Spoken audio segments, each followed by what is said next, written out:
Hello everyone, my name is Notepad and on and I run games for fun. So what are we doing today? Well, today obviously we are going to be streaming a little bit. We're going to be streaming the development of There's a Guild for That, a MOBA tabletop role-playing game. Yes, a MOBA tabletop role-playing game, multiplayer online battle arena. But not really. Because I think a lot of people went into this thinking that like, oh, hey, this is going to be a MOBA game and tabletop format, but it's not really that. More accurate description would be it's the lore of the MOBA that nobody really pays attention to role-playing game. Ooh, goodness. Oh no. But generally speaking, hello. How's everyone doing? Sorry for the little bit of the later stream today. It was just I was busy doing some things and got into a very long conversation with some people. One thing to note as well is I've been trying my best to get better at things as always, but people decided to roast me. People decided to roast me on my Twitter skills because I'm very bad at Twitter. Because who wants to be good at Twitter? And it was like, well, I got more followers on my own. I'm like, fuck you. Fuck you. Like, how do I be better at Twitter? And no one could answer. Outside of that, I should say more racial slurs on Twitter. That'll get me some updates. I'm like, oh Jesus. I'm not that kind of dude. I'm too busy being a nice human being. Maybe I need to go on my my bad boy arc. Would that be like the thing I have to do? Go on my bad boy arc? Like it's a fucking I don't know anymore. What is this, a boy band? Am I a one-man boy band secretly? Is that the secret? That I am in fact just a one-man band? Is it really a boy band then if you're just one person? That's the question for the day. Hello, but yes, we're gonna be working on we're gonna be working on There's a Guild for That. I got the preface done. I do enjoy MOBAs. Well, I think saying the word enjoy MOBAs is a little bit incorrect, but I don't think anyone can really enjoy a MOBA. I think people tolerate them for long periods of time, but as you can kind of see here, we've got everything we need to do. I ran it by the commissioner. Commissioner seemed to like everything we did. So the goal today is to get our character in, and then as well as the basic system. These two things are today. Now, I do have some ideas on how to handle everything. They kind of give everyone kind of a good idea of how we're going to be handling. No. Generally speaking, we're going to be splitting it up into a few different parts. Now, kind of like part A, you could say, is going to be our basic bits. Now, that's what we're going to be doing is the main game. We're going to do the kind of like the how to play section. How to play is going to be pretty simple. How do we play? How do we play the game? That's just going to be core mechanics. That's just going to be core about basic ideas, and then we're going to do what is a hero. What is a character? You know, it's kind of like, hey, this is going to be one of the larger bits. We're not going to do that entirely today. We're probably going to start on that, though. We're going to probably get the basics of that in. But that's going to be how to make a character, how to make a character, which is then going to lead into part B, which is the stuff mechanic, the stuff and things part of the experience. Namely, probably the most important part of this section is going to be exploration and combat. We're going to split it up into two. Exploration is all going to be about when are you going to be making checks, how are you going to be making checks, what are things going to be going on. It's pretty much the exploration phase of the game. Then we're going to move into combat. Combat's going to be fairly extensive, but that's okay. But then we're going to move on to part C. Actually, I should say in part B, we're also going to get items/trinkets. This is going to be the important thing there. And then we're going to do part C, which is going to be all about advancement, which is going to lead into part D, which is going to be just the GM section, which is going to be primarily how to design enemies, because enemies will always be the bane of my fucking existence in these games, and there's nothing I can stop it. But yeah, this is kind of how I'm planning on organizing things. That should be easy enough. Good morbing, everyone. Are you going to stream your Pocket Quest submission? At my current rate of being, I have no idea if I'll even be able to start on Pocket Quest. Going to be honest with everybody here, I have no idea if I'm even going to be able to start on anything. Kind of looking at what we need to do this week is I need to get the table derby thing done. I need to get the I love the core done for tomorrow, which tomorrow is going to be a little bit longer, so we might do a very long, it might be a very late stream for Dark Messiah. If it's a little bit too late, I probably will hold off Dark Messiah till Saturday. But if we do a Pocket Quest stream, it is literally going to be a shit ton of time for one stream, and it's going to be like maybe 1 or 2 streams. We're going to hammer out the entire game in that time. I do plan on making it as tight as possible. I'm thinking about making it about 10 pages. That being kind of like my own indirect goal. I do have the theme for Pocket Quest. Pocket Quest 2. I do know what I want to do with it, and we're going to be making Space Patrol. Hopefully everyone enjoys Space Patrol. Space Patrol is going to be very silly. It's going to also be I think I've already resolved what I'm going to do for Pocket Quest games going forward, just in perpetuity, which is just going to be making them all Soviet themed. Why? I don't know why. I just think it's funny. But we're going to do Pocket Quest. If we do Pocket Quest, it'll probably be Sunday, depending on how things go. But yeah, the main goal anyway is to actually get all the table derby stuff done this week. If people in the server do Pocket Quest, will you review them? You're making Soviet Space Force RPG? Not quite. It depends on the number of people who do Pocket Quest stuff. If there's like 1 or 2 people doing Pocket Quest stuff, I'll say put it in with the Mort Borgia jam we plan on doing on the 15th, which I also need to get ready for. We'll just put them all, we'll just bundle everything together at once. I think that'll be fun. As for if there's a lot of people who do Pocket Quest stuff, we can probably do it all at once. Kind of depends on how many people are planning on doing stuff with that. Effectively, Space Patrol is going to be very simple. Space Patrol is going to be a game about you, the titular Space Patrol. You're the guys who come after the Star Trek guys show up. Because the entire joke of that setting is going to be the Prime Directive doesn't exist in this super communist future, and you're effectively the assholes who have to keep, these brand new FTL species in check. I know exactly how I want it to look. I have no idea how to do it though. That's, I think, one of the most cursed existences I've ever had the displeasure of dealing with, is I know how to make it look, I have no idea how to do it to them. So, we might need to see some graphic design with Notepad and on there, but yes. I do plan on doing this. For the people that are curious, also, hello everyone, that's not my name. The main font, the header font here is actually Fondamento. We're going to be using as our header font Ibarra Rail Nova, as well as our body fonts are going to be Moolish. That's going to be kind of the way we're going to be looking at things. I am going to go for probably more of this minimalist style of things.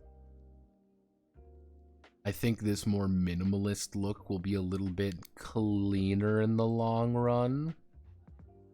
New space comrade, we've killed all your landowners and capitalist pigs, so I'd have fun being part of this space SSR. Yes, that's effectively, you literally have stated exactly what the funny is going to be. How the entire joke is going to be just one very large and convoluted mess of, hey, you are the space patrol, you are the guys who come in afterwards and realize, fuck. Oh no, everyone's stupid. Okay. Let's get down to business.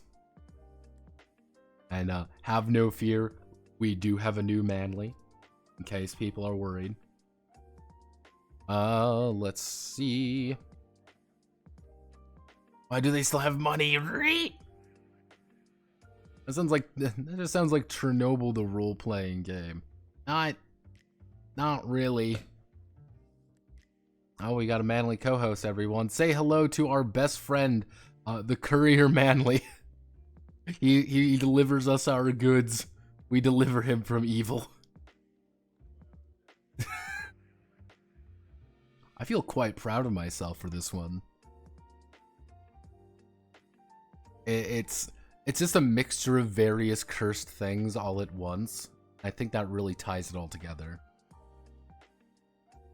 He doesn't look like he's in complete pain like usual, so...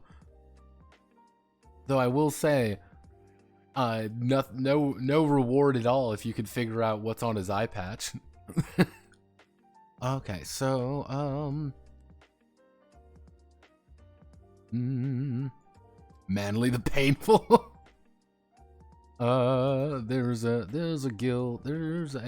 guild for... This Manly looks like he spent $700 to get that eye patch from a gacha. There's a guild for that. There's a guild for that. Tis a tabletop.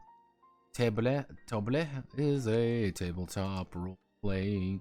Tabletop role-playing game. Is a tabletop role-playing game about the exciting and deadly stories of heroes empowered by the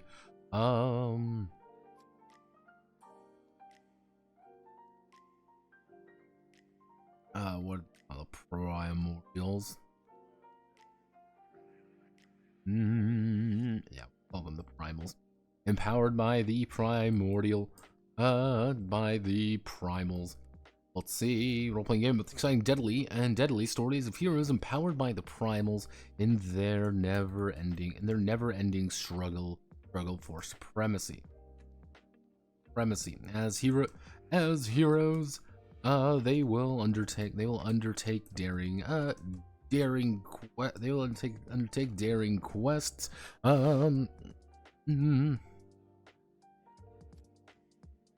Let's see, daring quests. What would we be?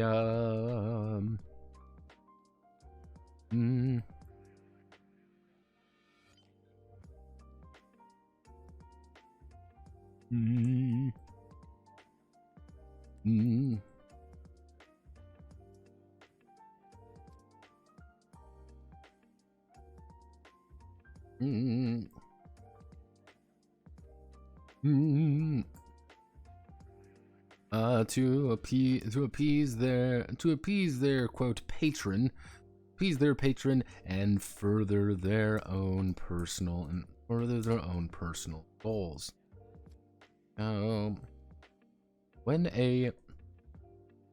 During their adventures, when a hero is confronted with a challenge. With a risk of failure, they will make a, what do we call? They will make a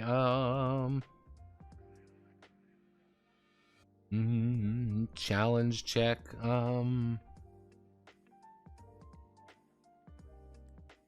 Judgment. Oh, they will make a judgment. They will make a judgment. They will make a judgment. Let's see. When a hero is confronted with a challenge with a risk of failure, they will make a judgment. When a judgment is called, the to embark on this harrowing adventure. There will be I'm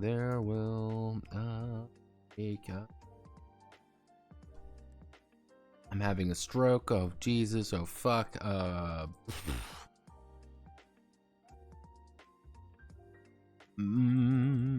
This is always the part that it's always difficult for me to write, because I'm like, yeah, just, you know how to play a fucking tabletop game. Come the fuck on. You wouldn't be here if you didn't know how to play a tabletop game.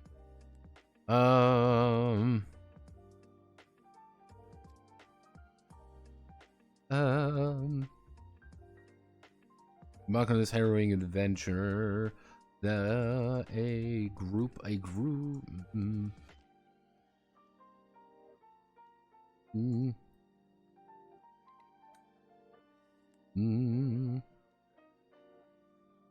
You will need 3 to 5. You will need 3 to 5 heroes to take on the burden of power. Let's see, you will need 3 to 5 heroes to take on the burden of power.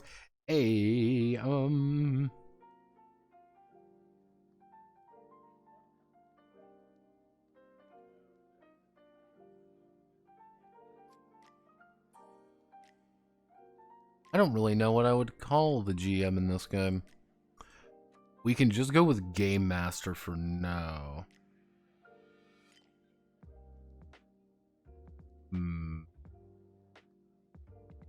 YOLO. Actually, to embark on this, you'll need 35 heroes to take on the burden of power. A Game Master GM to Guildmaster. You'll need a Guildmaster to GM to manage the non-player characters and the world. A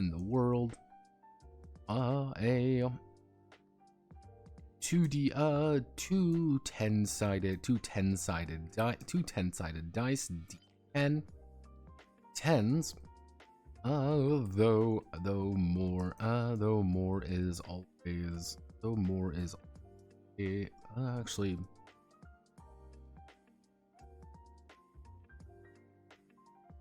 should we add in the other die? Should we just state like you need a full set of dice, because I really don't plan on doing that.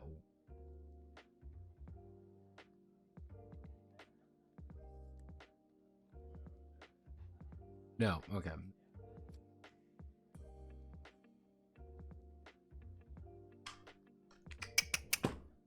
Manage non-player characters in the world, and a full, actually a 2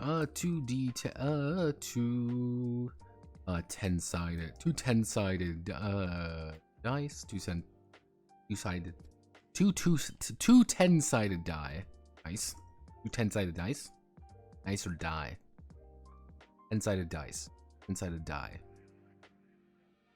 2 10-sided dice.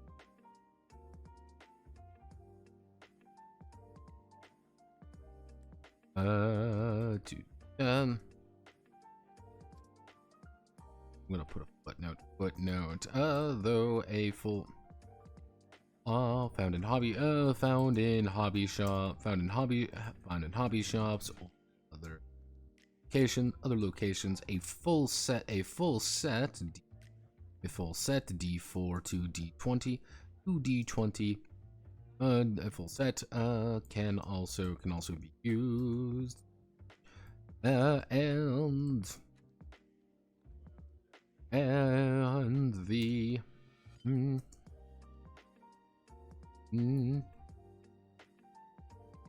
doesn't make a difference in this treacherous world. During their adventures, when the hero is confronted with a challenge with a risk of failure, they will make a judgment. The judgment is called the hero. The hero will take 2d10. We'll take 2d10. We'll take 2d10 and add the comma, adding their attribute and skill. Attribute, skill, and any bonus skill and any bonuses. Any bonuses together. We'll take 2d10, adding it, and hero will take 2d10 and roll. Adding bonuses from their attributes. Adding bonuses from their attributes, skills and modifiers to the result. The goal is to hit a target number TN as set by the GM.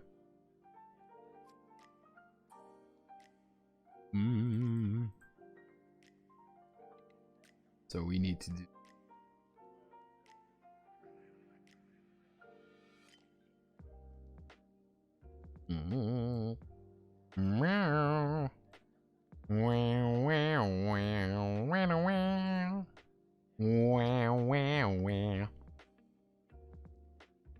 Oh goodness. Oh goodness. Sleepy. Shouldn't be sleepy. Actually, target difficulty.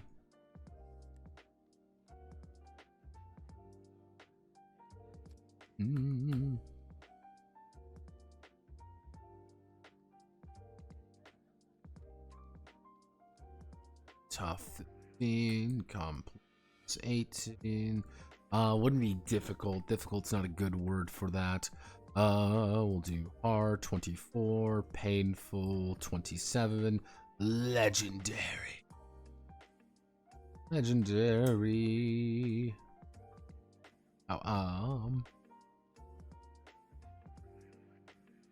another good word for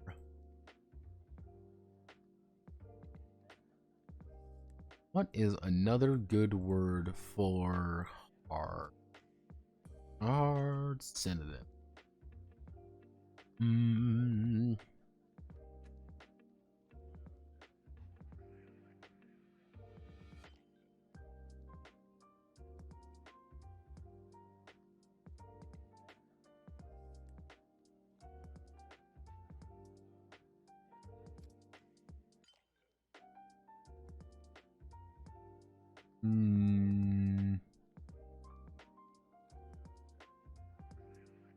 Maybe we do something like this. So you would say, hey, make a complicated check. Hey, I need you to make a complicated check. Okay, cool. It's gonna be target number 18. We roll. That's gonna be 7 plus 4. 7 plus 4. Cool. I got an 11 plus whatever my bonuses are. I have succeeded. Okay. Not every judgment will be against a target number. Not every judgment will be against a target number. It's a simple target number. A simple TN. When being opposed by an enemy, or force, or when being opposed by an enemy or a force challenging the hero, they will make an opposed judgment. When this occurs, both sides will roll the die. Will roll their dice and add their modifiers together. Whoever scores the highest will be victorious. Whoever scores the highest will be victorious. And we fit this in.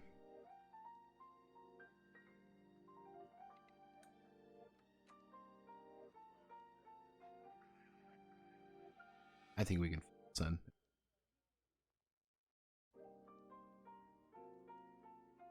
Too much wiggling.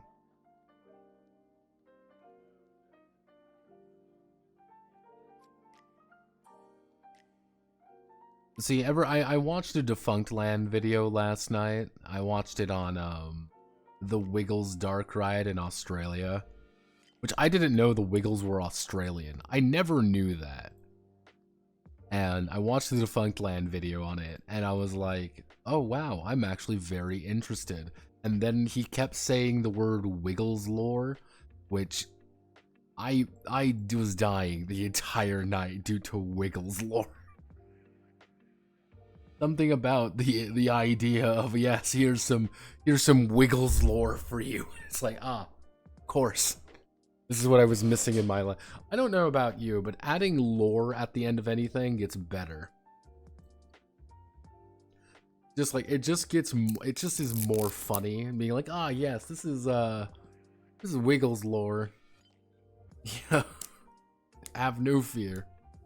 Or hey everyone, you know, this is note lore here. I don't know what's about it. I just find it hilarious. What other types of D100 games are there besides rolling under? Well, there is roll over D100. Much more rare. But yes, roll over D100 does exist.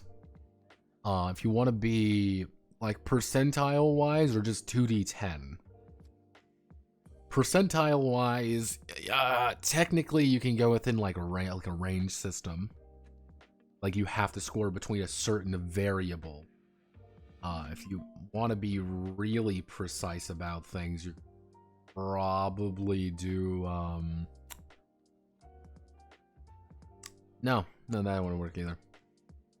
Or there's a real the world is to a delusion created by the dying. Let's see, World War III nuked us in the Stone Age. Wiggles is wild, man. Yeah, no, Wiggles lore where it's like, oh hey, it's the Wiggles. For those who don't know who the Wiggles are, because you know you're not a 5-year-old child, these are the Wiggles. As you kind of see them there, the Wiggles were from like 91. They were like this children's music group out of Australia, and for a while there, they were like one of the biggest bands in like ever.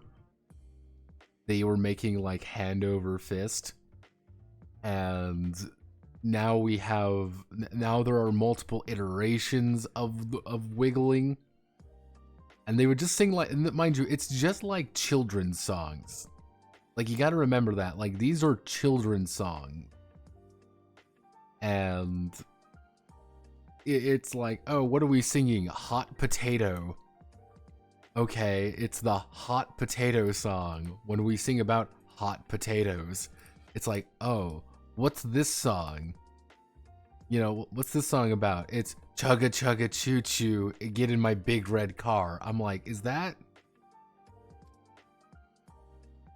it? Like, oh my goodness. There's a movie for it. They had TV specials. Someone has written erotic fan fiction about these men, and that makes me uncomfortable.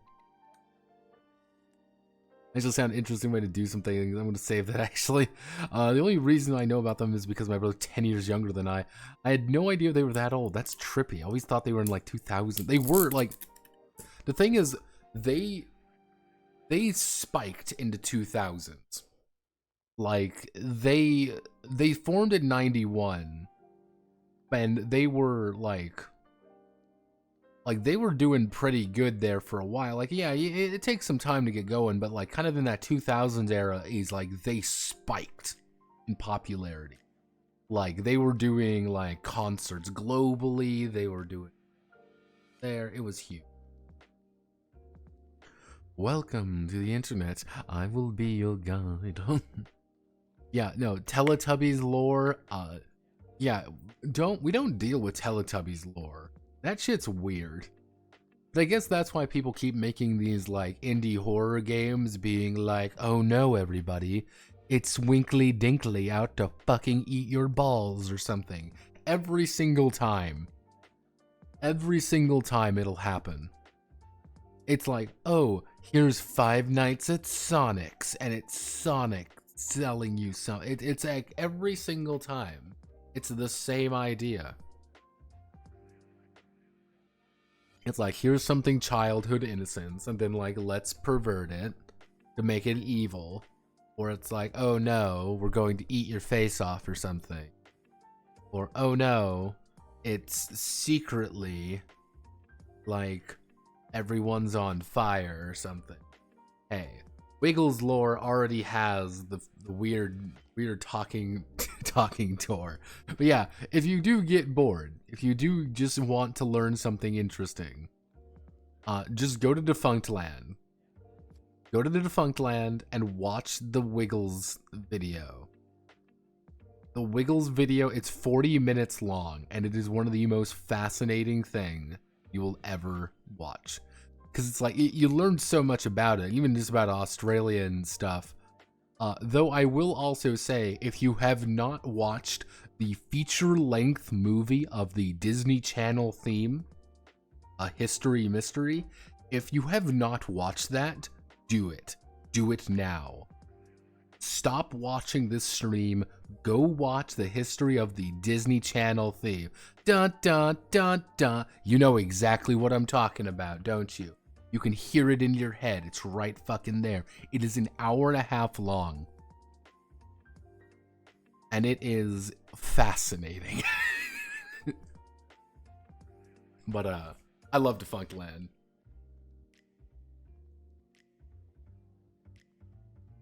Like, the thing is, like, Defunct Land is a full-on documentary. Like, that one's an hour and a half long documentary. What was the name of that video? That's 7 hour long, about a book or something. There was, that was, Crimson Rogue. Crimson Rogue did, like, the 7 hour long thing on Light Lark. That was it. Man, like, I like Crimson Rogue. I like him a lot. He's actually a very good, YouTuber. I watch him a lot. Day 400 waiting for Eve. Hey, it's coming. I mean, I don't think we'll ever see Frederick Nuts. I don't think we'll ever see another Frederick Knudsen video, ever, mind you. I seriously doubt we will ever see another a video from him. Like, currently, like, this is from April 9th. I actually just went on Twitter and checked. It is the total runtime of the EVE Online thing is now 5 hours, 41 minutes, and 21 seconds.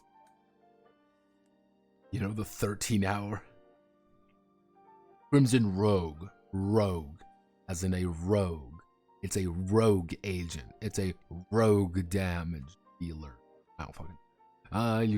You know the 13 hour long video about Bionicle. Don't get me fucking started on Bionicle lore. Don't get me fucking started on that shit. I had to learn all about that way back in yesteryear. One thing, well, this Crucible says, well,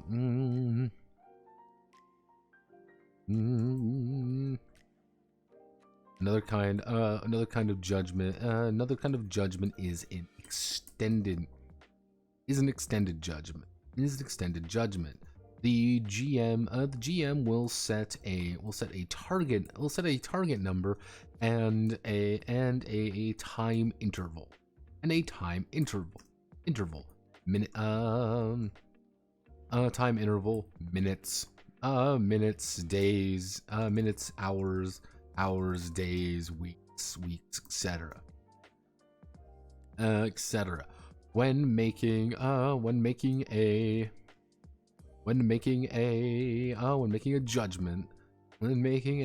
judgment, the hero is slowly picking away at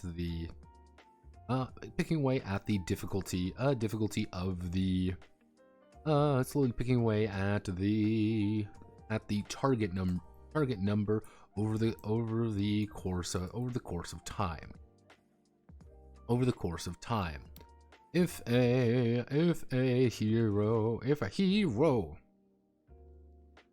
If a hero is under pressure, if a hero is under pressure, they will need to consistently beat a minimum target number, a minimum TN.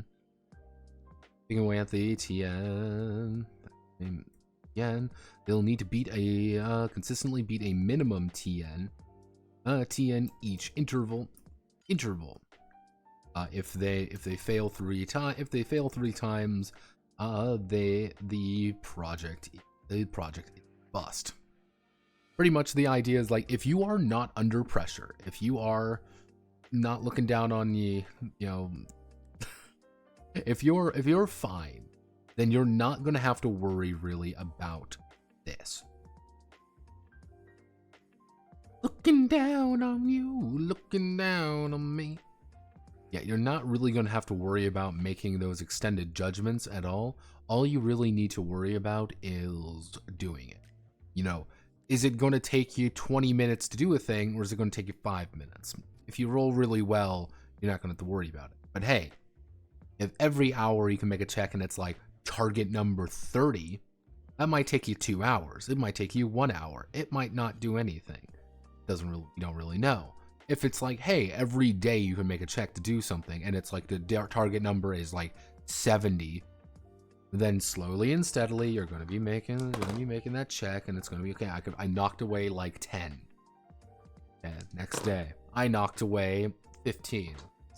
Next day, I've knocked away. Again, it's just a slow and steady way of you doing this to get something out the end of it. So, let's see. Am I missing something? No, I don't think I'm missing any different kinds of checks at all. Actually, but we can start putting down our 2 big side notes. Major, important note. A note on, an important note. Actually, patch notes. Anytime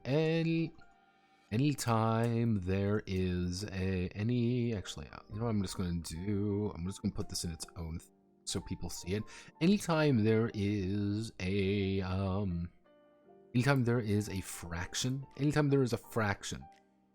it is always rounded down.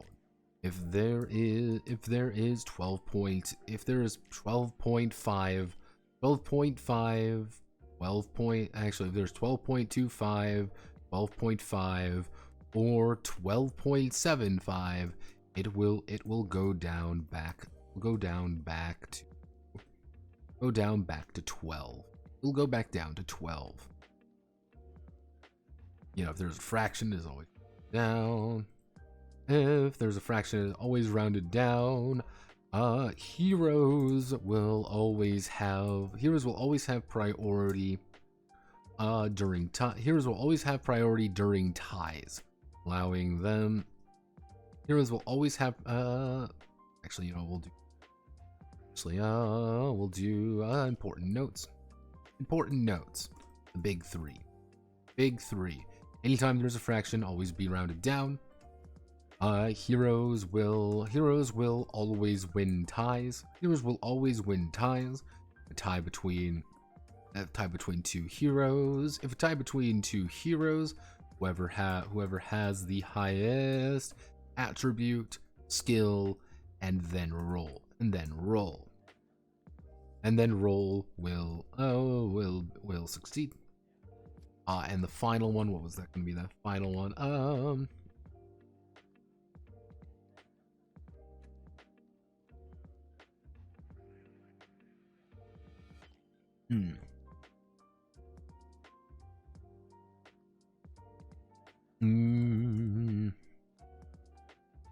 Actually, let's do the big 2. I think those are like the 2 big notes.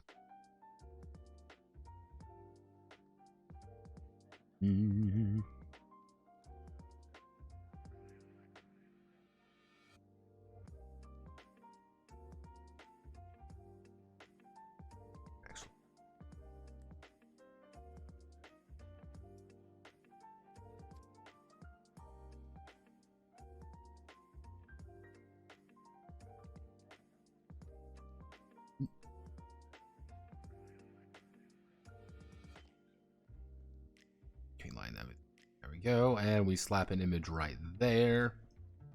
You can probably slap a nice little square image right there, actually. No, we do that. We slap a nice little, like, very long image right there to kind of tie the page together nicely.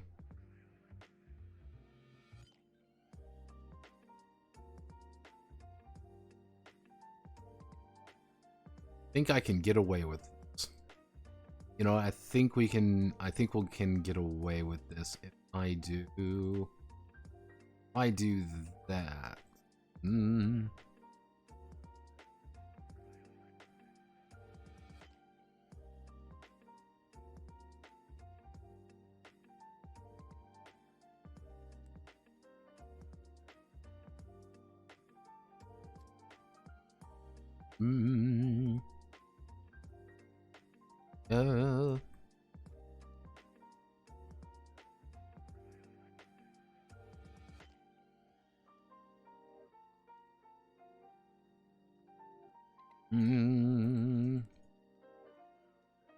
Here's our posing one another, then the highest attribute, skill, and finally roll. Let's try.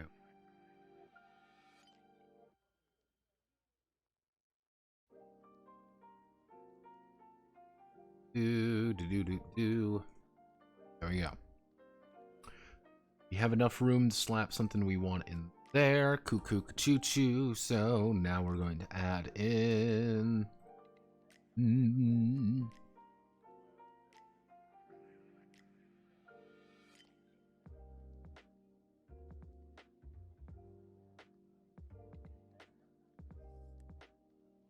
Also, new manly drop. Yes, new manly. May the 15th. Imager is getting rid of anything you don't like. Say what you can and spread the word. Sorry, I don't really use Imager for anything because they're just getting rid of porn. Like, what do you really? I don't really follow pornography like that. I don't really think I see. Here's the odd thing when it comes to the hardcore pornography that I tend to follow. I don't really like. There's some artists I occasionally follow, and every now and again when I'm like looking at funny hentai, and it's like, oh, I know that artist, and it's like, oh, cool. I just enjoy their work. Unless you're Rat-a-tat, and if you're Rat-a-tat, you make me feel sad, because all you do is NTR shit, and you had one really good one, and it was really fucking good, because they're very fucking talented, but they always do NTR fucking shit. It's like, god fucking damn it. Stop it. Get some help. Do literally anything else. Anything else. I am begging you. You are so good at what you do, but you keep insisting on doing NTR. Stop it. Just stop it. Get some help. Yeah, there's some note lore for you. I've been deceived more than once. How do we want to do this? So actually, we're going to do crits and fumbles. Crits and fumbles. When a character's heroes find themselves in great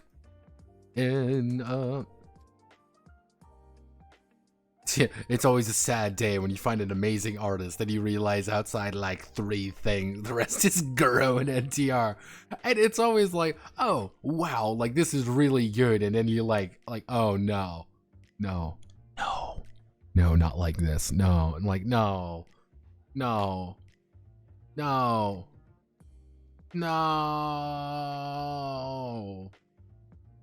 Every time I feel so sad. Also, I miss your rant about drive-through and AI art. Like, what do you want me to say? I think their policy's weird, mostly because it just isn't transparent. But they're not a very transparent company, and you know, understandably so, because they aren't their own company anymore. But hey, what do I know? Heroes find themselves in great.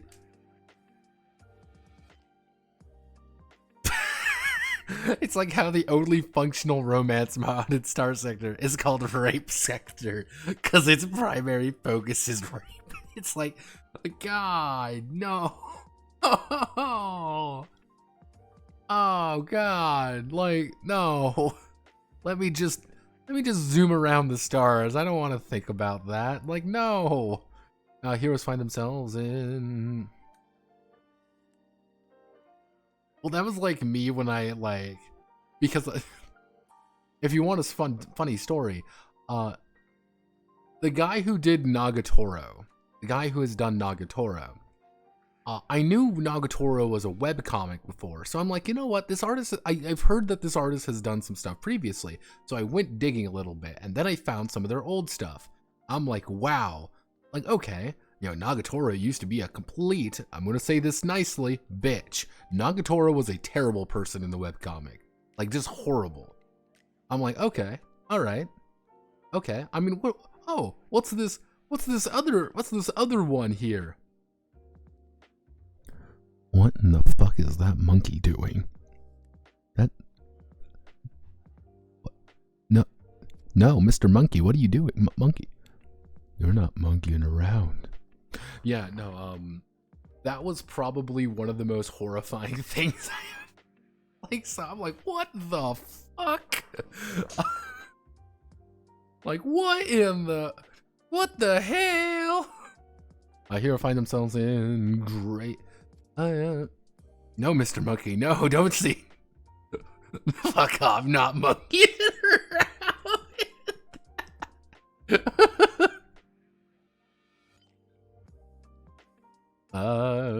Let's see, heroes. Okay, heroes find themselves. Okay, actually, no, I want to. Heroes often find themselves in situations. Heroes often find themselves in situation of great peril, and great peril and victory. Even the base game, there's Sebastian, who is the very definition of a submissive and breedable softball. No, no, get out. Great peril. Actually, what would be a good word? Like situations of great peril and like it's kind of like, oh, you're doing really well, or things are going really wrong. Victory. I don't want to say victory because that makes an implication that it's like, oh, you're going to win automatically. This triumph. There we go. Peril and triumph. Find themselves in great peril and triumph. These are crits and fumbles. Triumph and peril. Actually, with great triumph and peril. These are crits and fumbles. Certain situations, abilities and traits. Certain situations, abilities, traits, effects, traits, and certain situations, abilities, and effects, and traits, all may build crit or fumble. Crit or fumble may trigger a crit fumble. May trigger a crit or fumble. When a hero has a crit, they will roll 3D. They will roll an additional D10 on their roll. On their judgment, allowing 3D10 plus modifier plus all of their modifiers toward their success.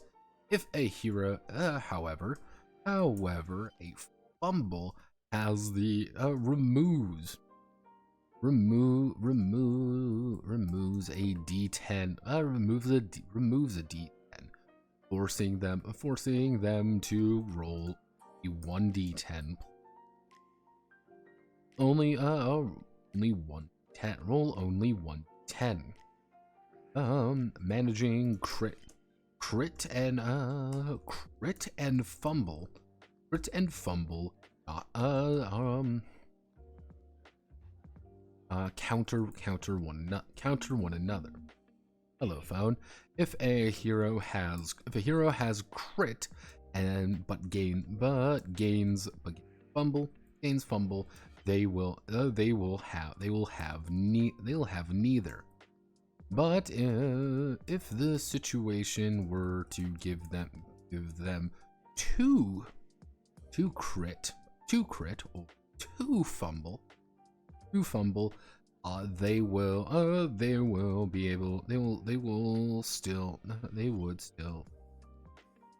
still have a positive. It would still have the effect if they gain fumble crit effectively. However, having multiple crit or fumble, do not add or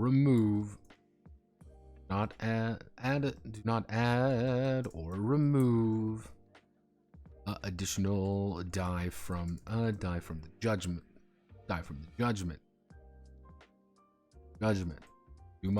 Too much crit or fumble does not is excessive crit or fumble. Excessive crit or fumble does just as much as one crit or does one crit or fumble. Does just as much as one crit or fumble. However, it may be the bulwark to prevent disaster should the opposition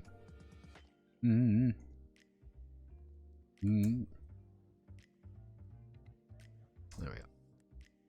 That's the entire idea. So instead of advantage and disadvantage, you just have crits and fumbles. It's kind of a weird way of wording it, but yeah, that's pretty much the idea. The basic concept is, hey, you have this.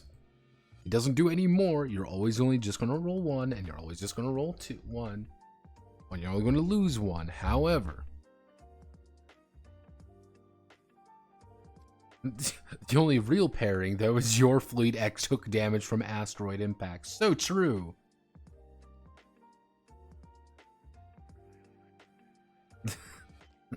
You will never experience the true romantic feeling of running headfirst into a goddamn asteroid, trying to outrun the space cops.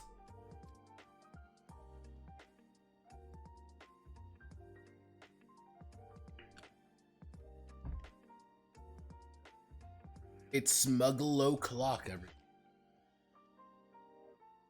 I will deliver the food, and I will not pay tariffs. Okay, so we got crits and fumbles. That's going to be kind of our advantage disadvantage system. Because advantage disadvantage. Oh, I didn't mean to click that button. Nope. Advantage disadvantage is a good idea usually to have in these kind of games. What else am I missing?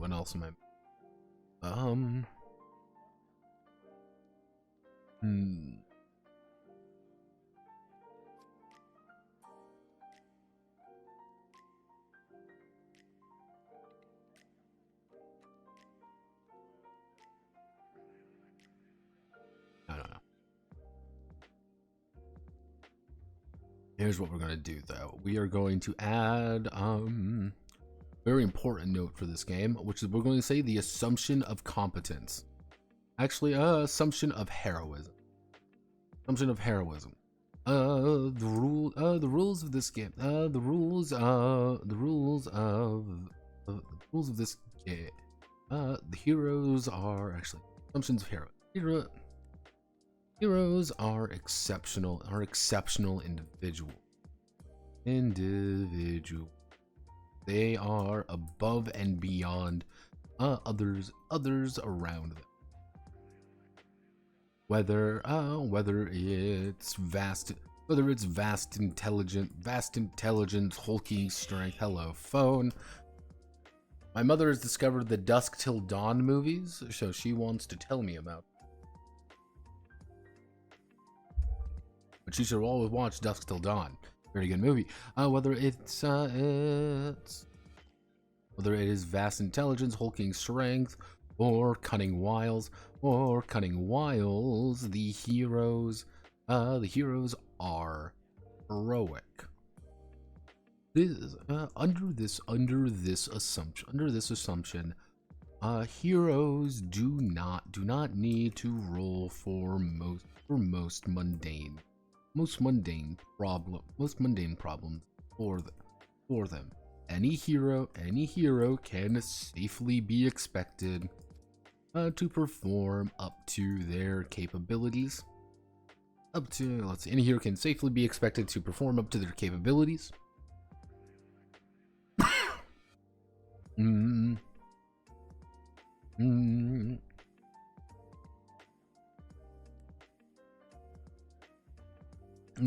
Let's see. Any hero can safely be expected to perform up to their capabilities, and not need to worry about a judgment. Do not need to worry about a judgment. No judgment. No. There is no need to call for a judgment. To jump to an opposite building. Read a tome, or might be another good one.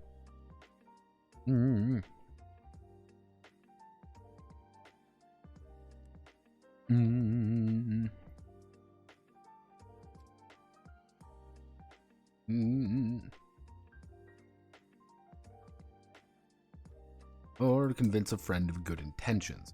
However, while under stress or direct opposition of someone or something of equal caliber,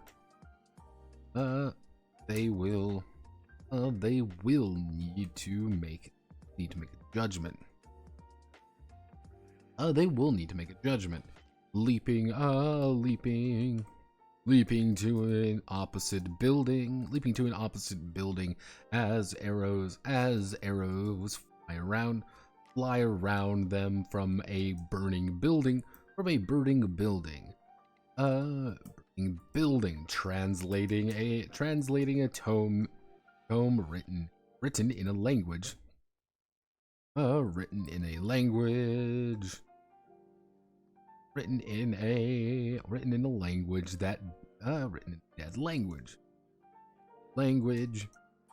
or trying to convince a sworn enemy that you are of your good intention, of those same good intentions. Understand? The stories of There's a Guild for that. Stories of There's a Guild for that are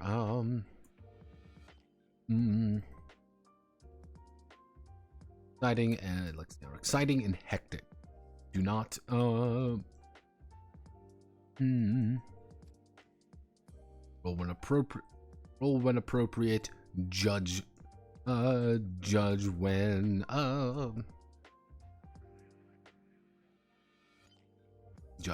disastrous.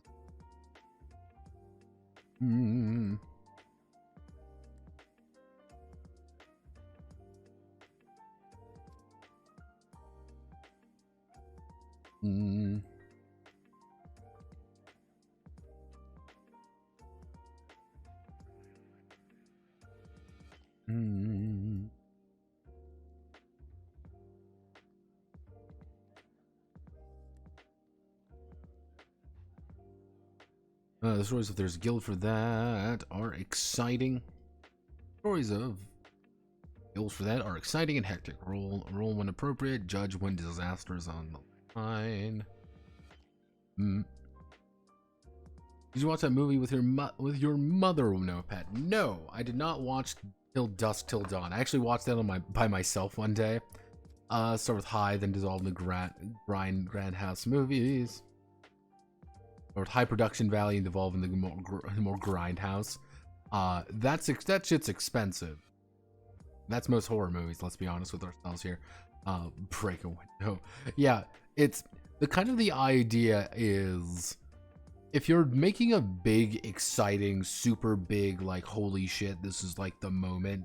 If you're making like, this is the moment, like, that's when you're going to be making a judgment. You're not going to be making a judgment when it's like something relatively mundane. Even if it's like, oh, in another game, I might have to make a roll for this. But like, if you are a thief and you know what you're doing, and if you're like a master thief and that's what you want to do, you're not going to, don't make a roll for, like, no need to make a roll for this shit. Why? Because you're a master thief. Actually, I'm going to put that in. Side note, follow the traits. Follow the traits. Traits will inform what a character, what a hero. Traits will inform what a hero is good at, and their knowledge of the world. If a hero has the appropriate trait, there may be times to not even bother making a judgment. They know about it. Not bother making a judgment. If a hero with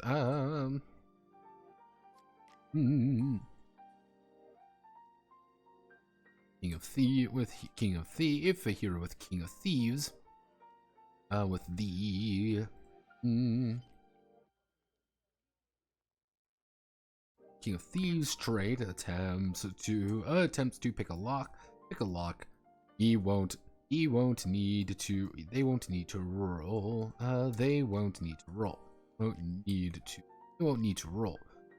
roll. However, if they are hanging upside down while holding their breath to avoid the magical traps surrounding a vault, then they will. Bonus with a crit. Yeah, it's follow the traits, follow the story that you guys want to tell. That's always important when it comes to these kind of games. Where I'm gonna put that at half, probably be a little bit. And I'm putting that very specific line in there because Ethical was having some problems with it, and I find it funny. There we go. We slap him right there. Okay. Do we have anything else that needs to be up here? I do not believe so.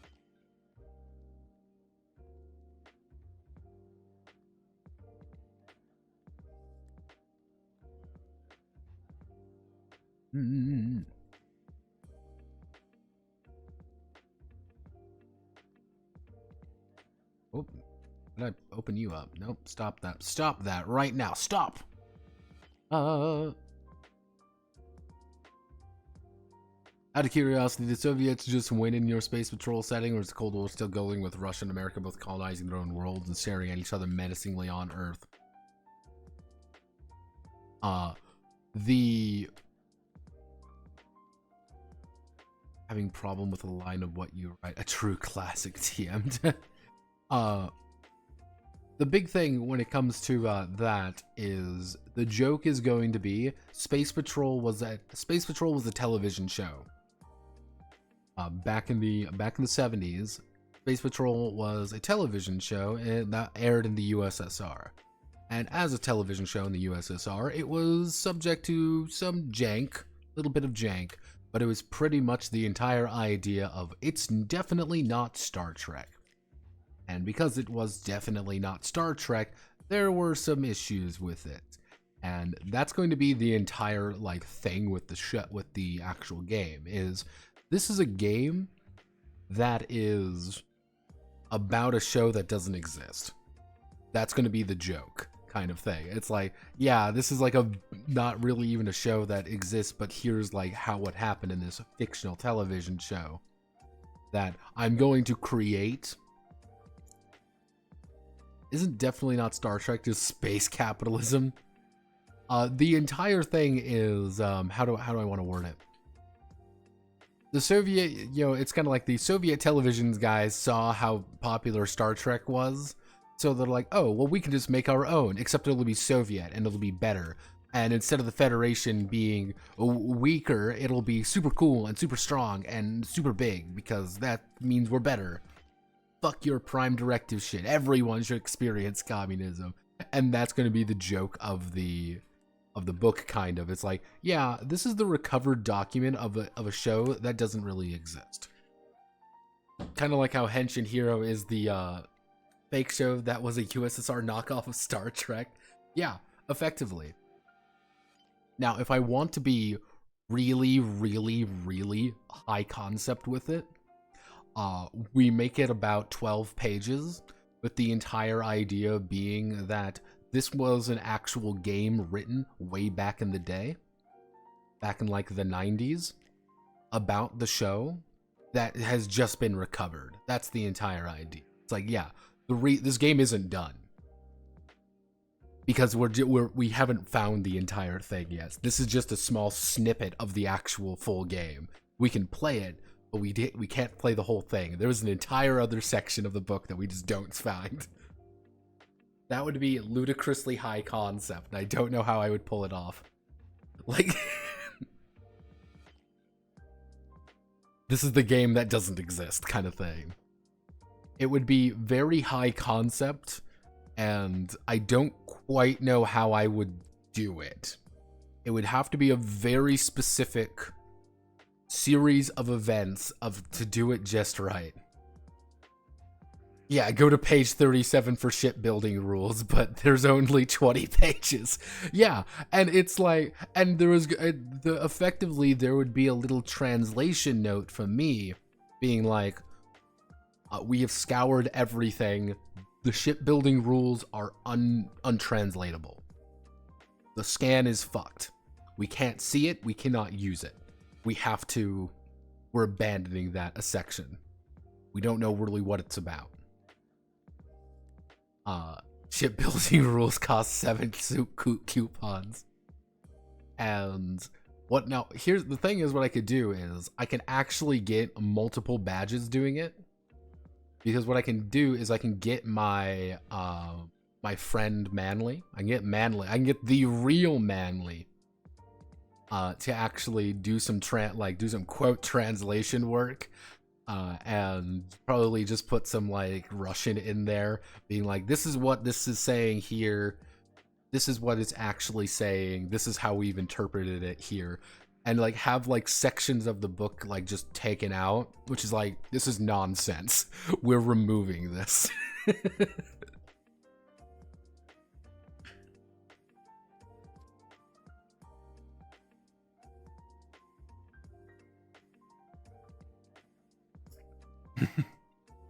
Honestly, I could probably do that, or at least have Manly write.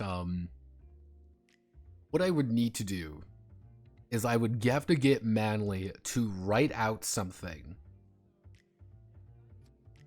This would be the thing. He would have to write it out on either he would have to write it out on like a literal piece of paper, and he would send me a photo, and then I could put that in. Yeah, it's like this is untranslatable.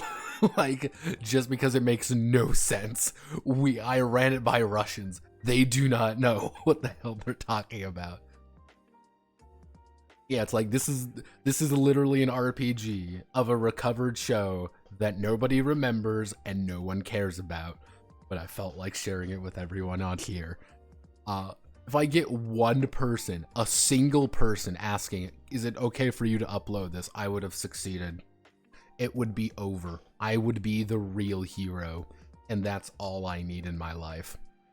And the best part is that I could probably use a bunch of AI art in it.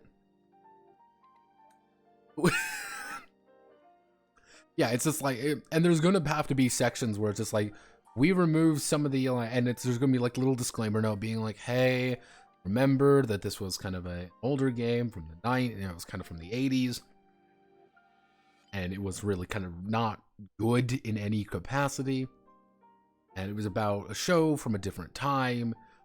So if you notice some things that are a little bit odd, that's kind of the thing you gotta realize. But that was going to be the joke of it. The alternative is just going dead serious with it, and it's literally going to be like a little manual, like, hey there, space patrol cadet, are you ready for a life of adventure among the stars? And it's like, oh fuck, it's like, no.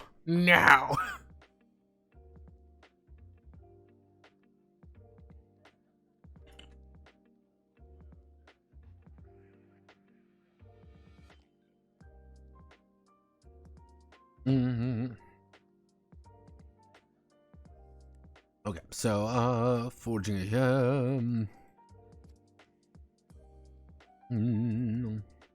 I'm getting dinged. Who's dinging me? Hello, Phase Connect. What would you like to ding me about? Oh, hello. See, all I need to do is I need to convince Phase Connect to give me a job. It would be super cool. I would really like to give for Phase Connect to give me a job. I will do it because I'm a good boy. I've done nothing wrong. D6 has some pet. Also, yes, Kira is probably joining Phase Invaders. Yeah, they were talking about the new Phase Invaders thing, which I'm not too surprised about. Because they need a new girl after their last one, after one of their other ones left. Heroes come from all walks. Heroes come from all walks of life, and in any position, or from all walks of life and in any position. Some are wandering vagabonds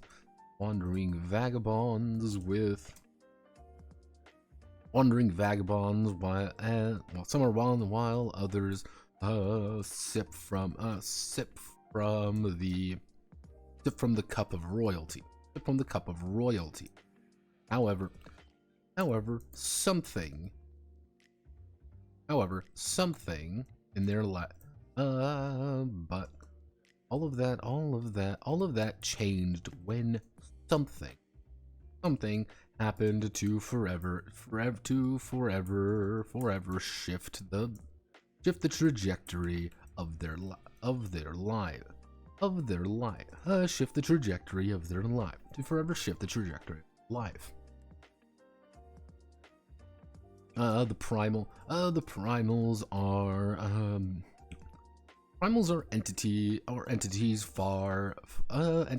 are entities built. Primals do not actually no. The primals do not choose their champions.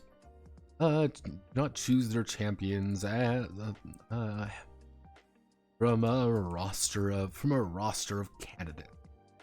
of candidates. They present scenarios to those who are capable.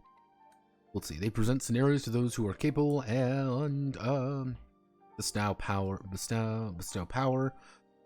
to those seeking it out. and bestow power to those seeking it out. When destiny calls,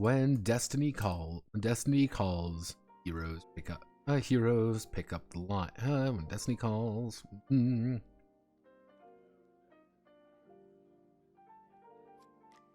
heroes emerge, tragic and hopeful alike.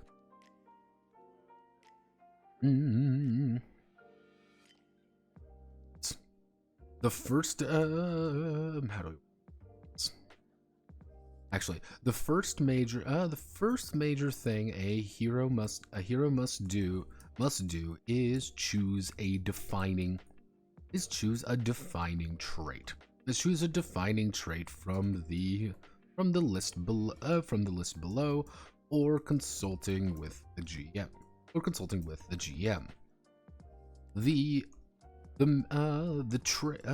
A trait is a noticeable and important quality. The trait is a noticeable and important quality of the hero, allowing them to tap into their more heroic nature, as well as define who they are, and define their particular skill. Is there a noticeable important quality of the hero, allowing them to tap into more heroic nature, as well as define their set of skills? Whenever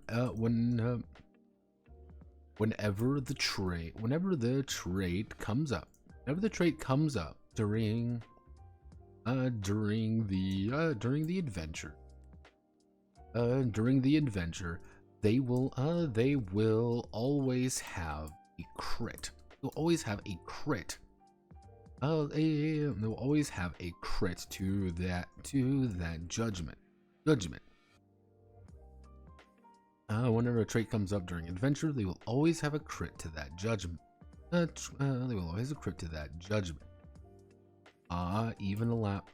Even if they can justify the use of their trait, in that situation. Traits can be locked, but never lost. But never taken away. Can be locked. When a trait is locked, something or an event has occurred that prevents the use of the trait, or renders the hero in a weakened state. This could be getting disarmed,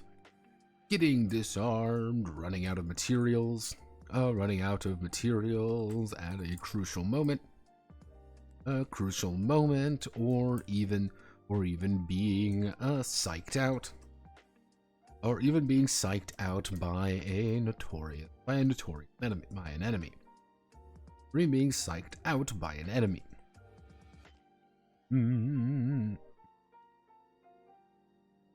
The hero will always be able to recover a locked trait quickly, or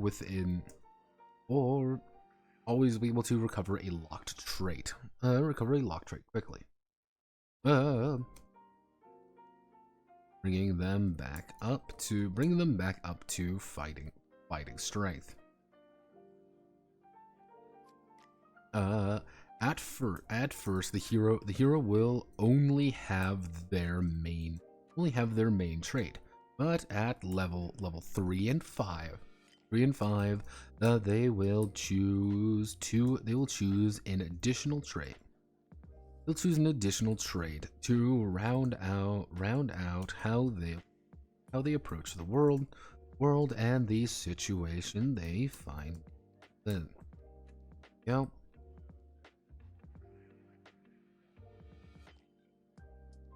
Da-da-dum. Traits are like the most important thing to this guy. To the commissioner anyway. So it's like, okay, I think I know how I want to do these. I want them to feel very important. Luckily, he legitimately has just a crap ton of these already. So what I can do is just put them in here. And what we're going to do, next one, hit Control 8, and we're going to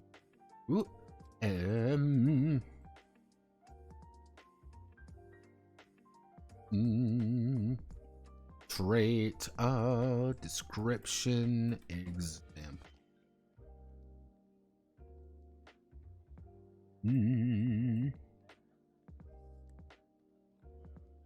Go.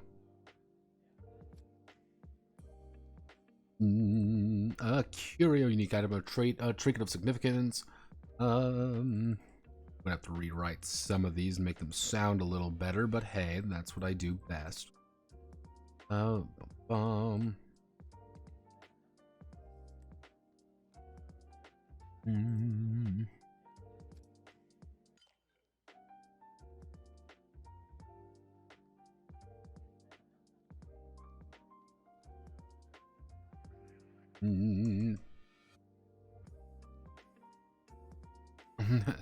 Can't or possess them. Has gained possession. Unique item or trinket that the heroes gain possession of, and empowered. So example, a cursed sword, a keepsake, a mystical tome, Let me think about some other items.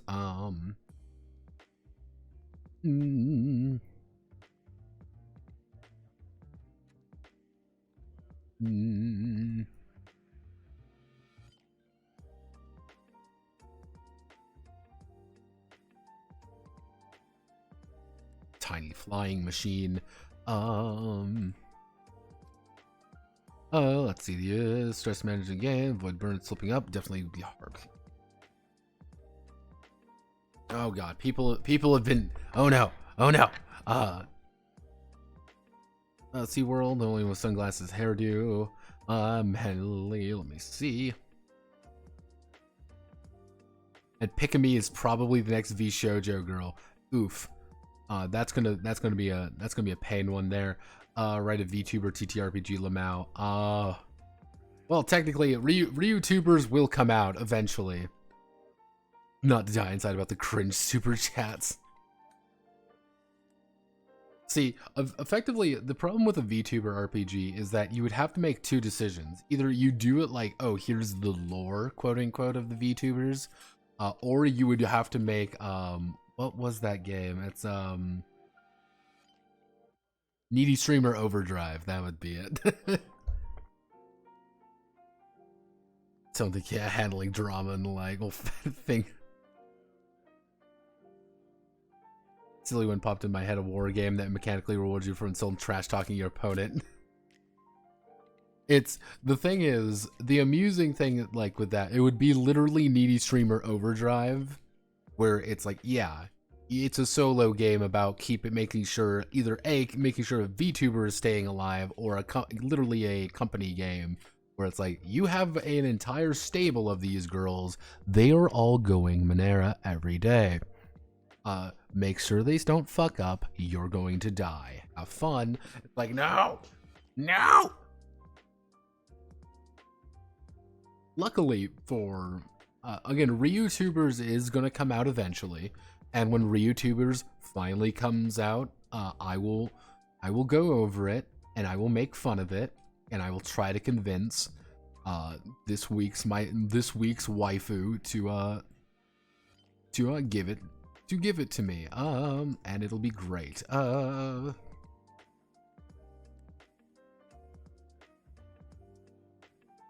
be like, hey, fellow waifu, here is this hip new game that you should totally, play. Have no fear. I'm a trustworthy person.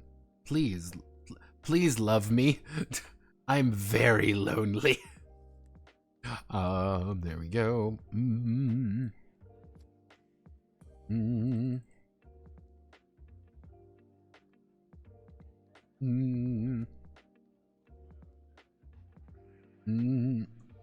With an organization or individual.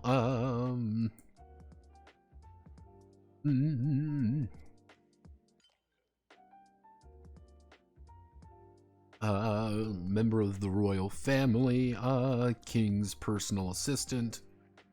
King's personal assistant. Let me think. Let's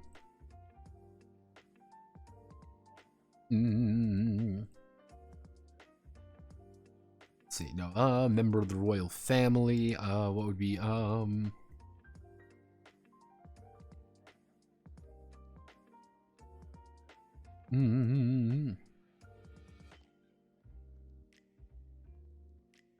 what would be some other good? What's some other good MOBA things? Let's look at some characters. Why don't we? Let's go to you know what? Let's look at Dawnforge. How about that? Dawnforge. No, Dawngate character. Let's look at characters, or shapers. Let's look at just some random shapers, okay? Let's just Bosco. What's Bosco's lore?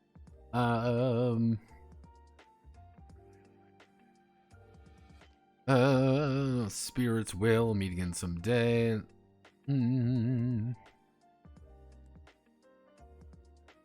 Mara doesn't have any lore because nobody folk like all folk of the Holy Woods. You're just a lizard. Member of Holy Order of Eastern Assassin Monks. Holy Order of Assassin Monks. Cool. Go. Hello, Renzo.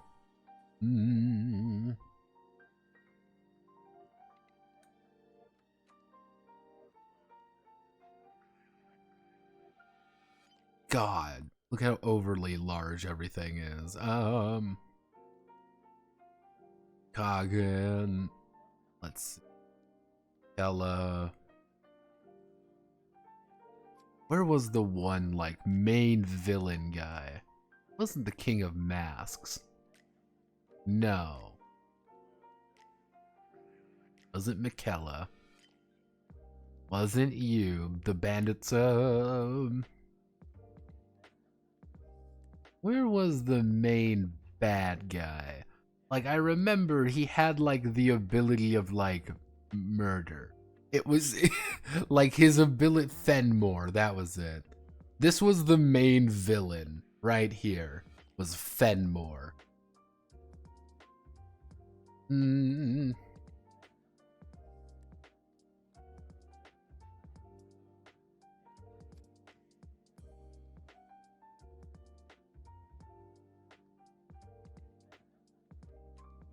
I remember they try to keep hyping this guy up as like he's the main guy. Everyone's like, here's Fenmore. And this is a guy with a gun. Head Blacksmith, Holy Order of Assassins. What would be another good one?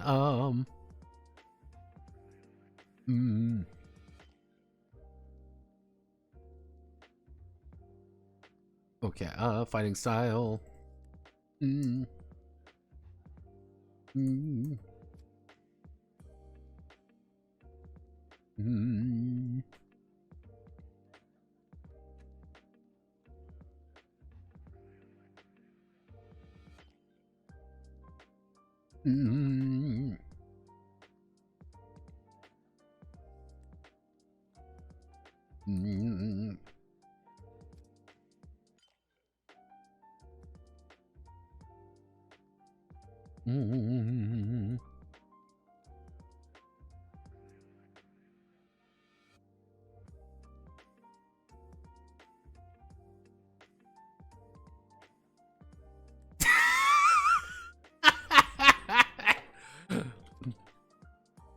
If it's creepy, is there a creepy VTuber, like one that looks like Nerdy Otaku with messy hair that acts like she's not picky? Like, yeah, probably.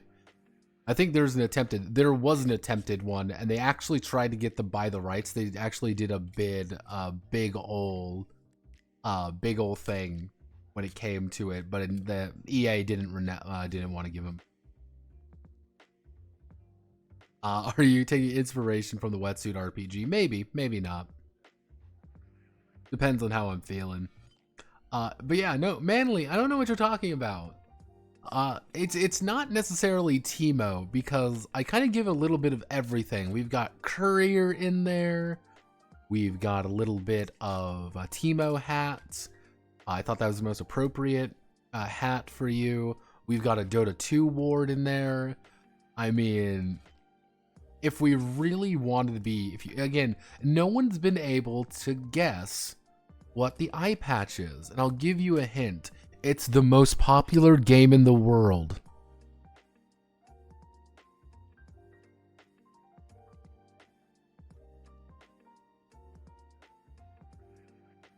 Yeah. Ooh, ha ho, ha ha. Shrapnel. Yeah. Technically, that is the symbol of the most popular game in the world. It's Arena of Valor. I know it's not Arena of Valor. It is King. Honor of Kings. That's it. This is Honor of Kings. For those who don't know what Honor of Kings is, this is the Chinese League of Legends knockoff for mobile devices. You kind of see this. It's literally just League of Legends, but pay to win, as you can kind of see. As you can kind of see how everything looks. Funnily enough, this is the funnily enough, they actually did an estimate of how much this game actually makes. Let's actually see. Oh yes. Honor of Kings brings in $4.5 billion. That's how much it's grossed. How much is it worth? Yeah, it has generated about $4.5 billion. Yeah, like, and they, to the point where they've quite literally expanded the property out to other things. You kind of see over here. Let me see some other very funny thing. Yeah, Honor Kings will be released globally at the end of 2022. If we go down here a little bit, controversies. There's quite a few of these. Yeah, 20.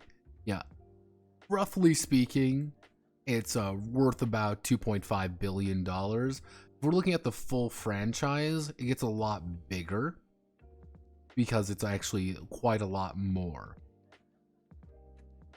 Actually, like Honor of Kings, the Honor of Kings, let me see, franchise, I guess you could say, is Honor of King World takes Tencent's biggest franchise.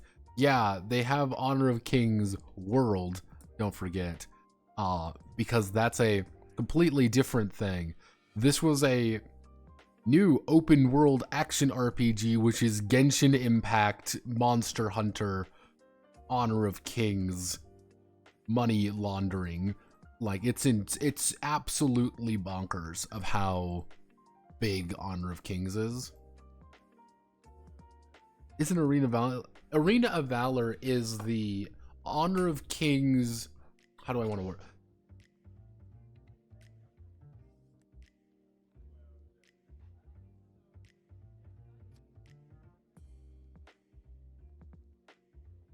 Honor of Kings. Here's the thing.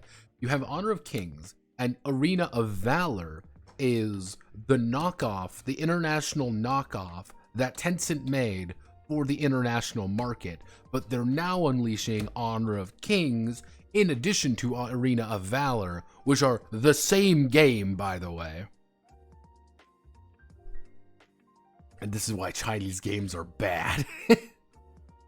It's literally you have to remember, Riot, like, Tencent owns Riot. All they literally did was take League of Legends and made it mobile. And mobile games in like China and Asia in general, that shit pumps out money, baby, money. Big money, baby. That's all that matters. I literally did a Soy Jack versus Giga Chat type. I don't know what you're talking about. I'm top lane. You're my courier. You've always been my best courier, Manly. So occasionally you get shot with arrows, and occasionally I let you die. It's not my fault.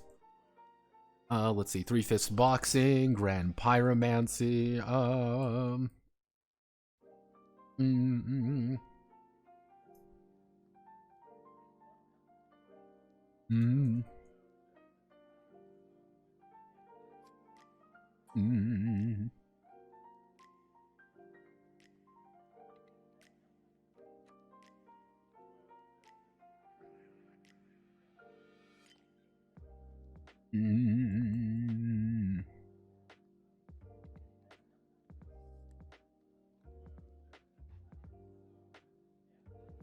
Non-explosive school. Actually.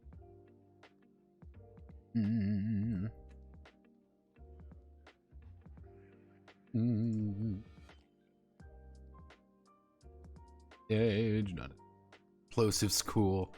I'm not making a reference to anything. Wink, wink. Companion.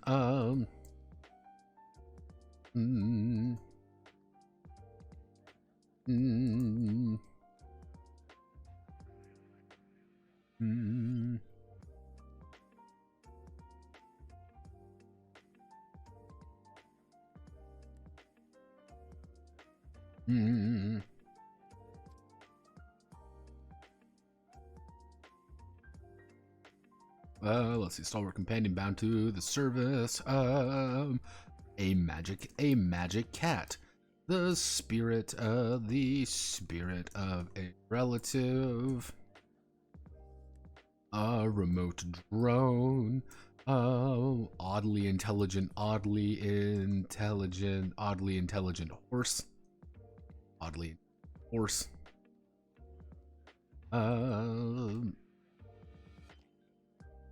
Heritage. A bloodline that the hero. Bloodline. A people or bloodline.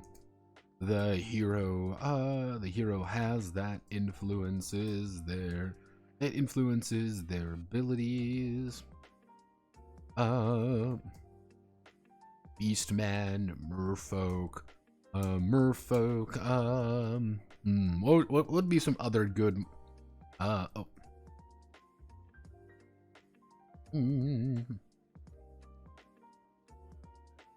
demon. I would never buy a career for you, Notepad. I wonder how a mobile league game does in terms of numbers. Feels like I'd release it. I never heard anything about it. Mobile league is popular in certain circles, but it's like League of Legends is already so massive that it's kind of hard to be thing for it. Let's see. I mean, what are some fantastic races that we can think of?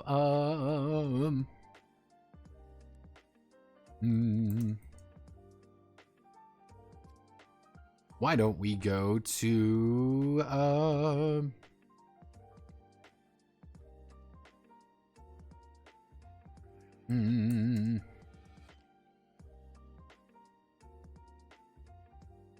what's some good races?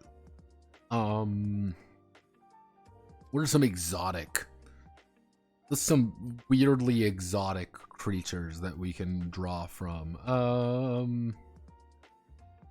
Let's go to League of Legends champion. Tell me more about League of Legends. Your Honor. Let's see. The races: demon guy, woman, man, beast man, child, bird, child, Asian man, Ash. That's Crank, demon, whatever the fuck Bard is. Fucking dragon god, man on fire, man in ice, woman with a gun, dangerous. Snake woman. Oh. Woman moment. Mundo. Mundo. Boy. Dumbass. Vampire. Satan. Boy. Hawk. Spencer. The fuck did you do to Fiddlesticks? Armor. Child. Fat bastard. Fat bastard. The fuck are you? Oh wow, you look Chinese. Okay, go away, China. Go away, China.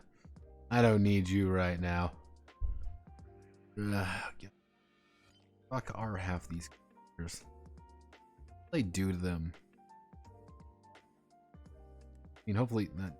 Oh, your porn. There's a lot of neat stuff.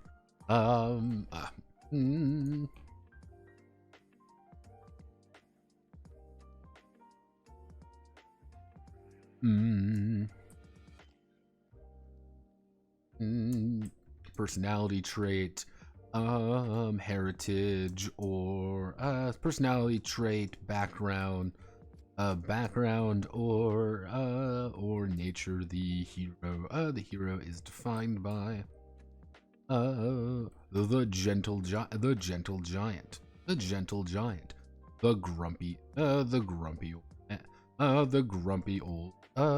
old wander. The smart aleck. Smart aleck? Is that the name pronounced?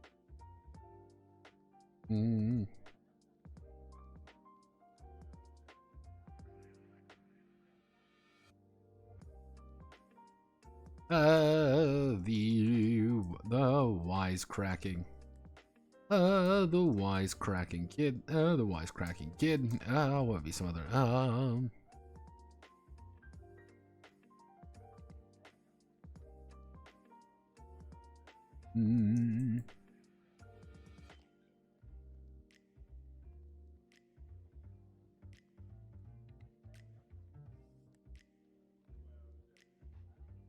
Motivation.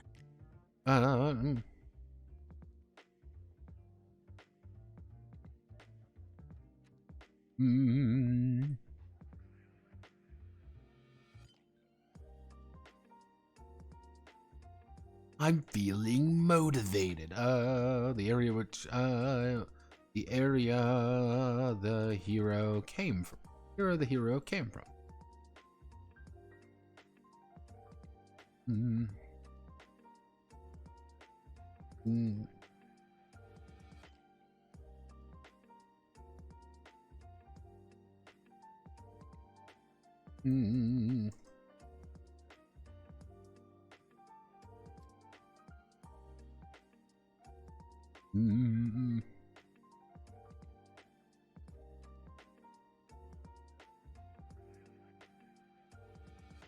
Ooh.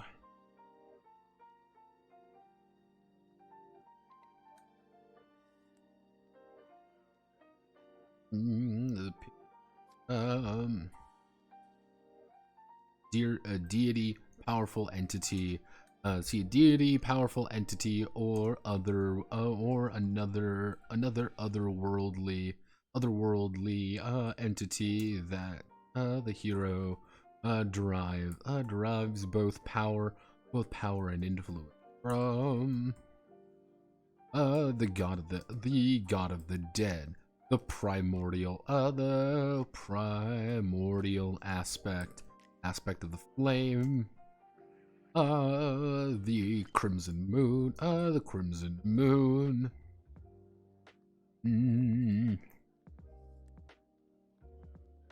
Let's see. Do we have any gods? We ain't got a glove.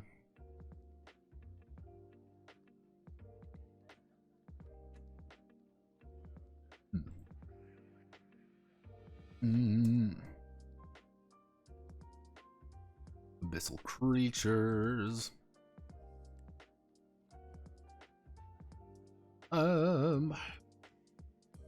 The job, official or unofficial, the hero has in their daily life.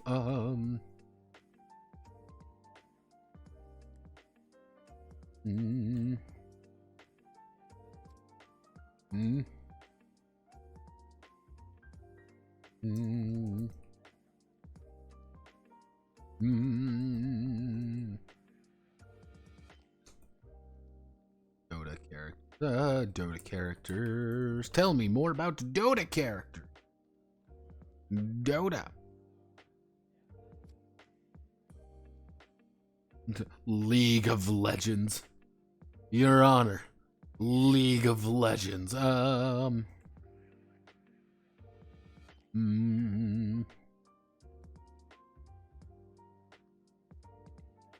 you're a big man. He's a big man for me. Guess they've never really added any heroes, really.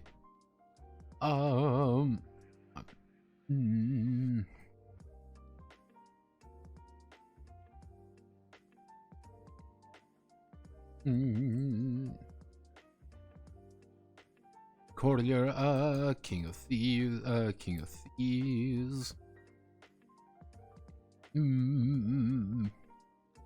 My Primal Beast. Let's see.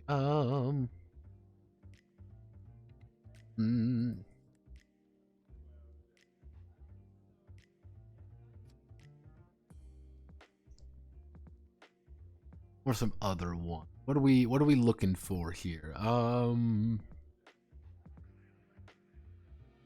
Fuck are you?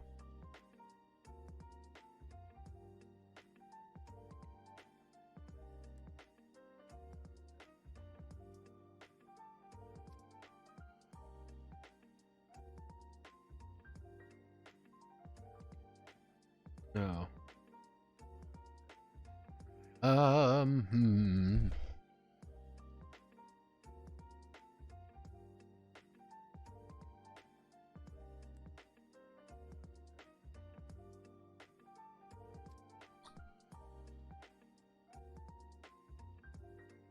So yeah, they had that girl because of some shit kid. Also, they updated the map again. How do you update the map again? Rimstroke, what do you do, Rogue?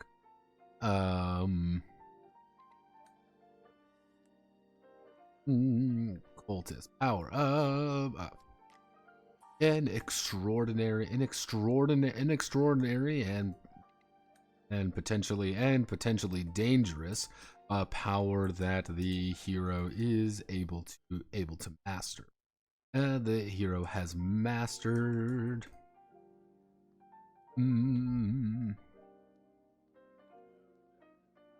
Let's see. So actually no, we can do. How about blood manipulation?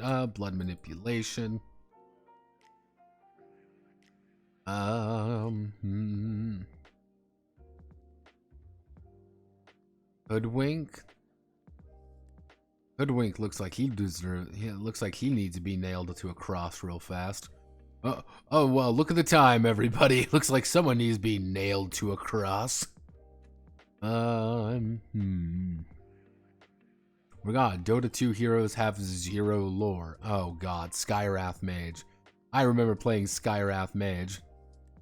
I remember being an awful human being with Skywrath Mage. I'm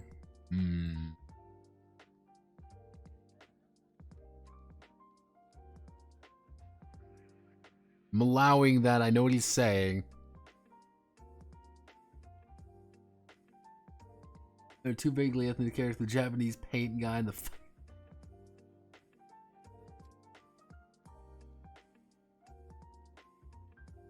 I'm noticing we're having a heated gamer moment about Dota 2. Therefore, I think we should look at Heroes of the Storm characters. that might give me some ideas. Okay, there's Hogger. Hogger was a lot of fun. May was annoying. Deathwing was a gimmick. Not a single human being like Kiara. Anduin was annoying. My friend played him all the time. Imperious either fucked or was useless. Deckard Cain was hilarious. Whitemane, once you got a hang of her. Mal'Ganis was a lot of fun. I mained him for a while.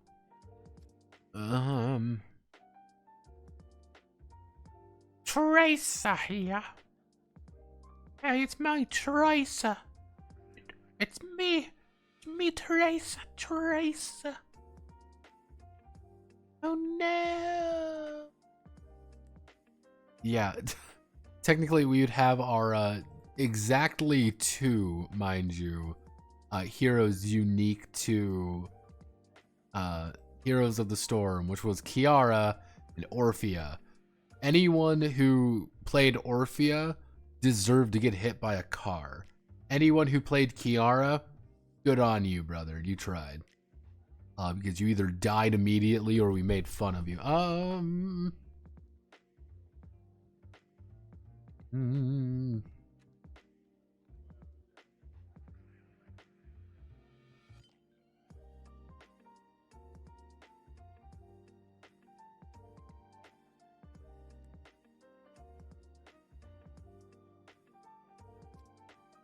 Original HOTS characters look like shit.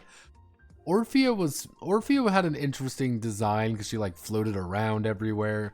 Kiara's design always looked a little bit odd. Like it's one of those things you always have to remember this.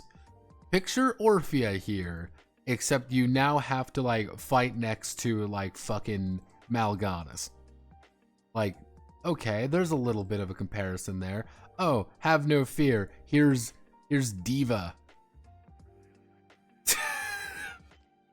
There's just Diva. You have to fight next to Diva.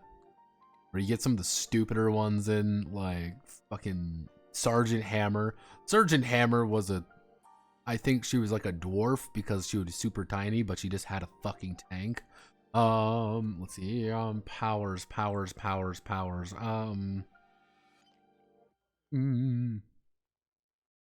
No, Manly, you can't say that.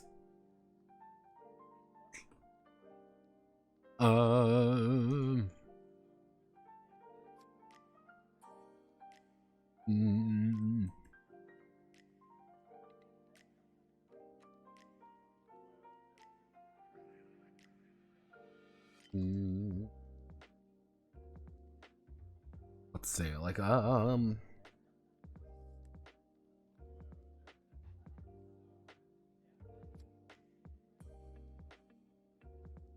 what are some other MOBAs?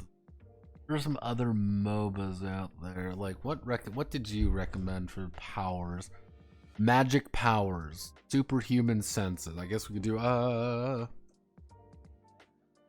magic powers don't really make any sense when that should be relatively like, yeah, you can get this pretty easy. Oh,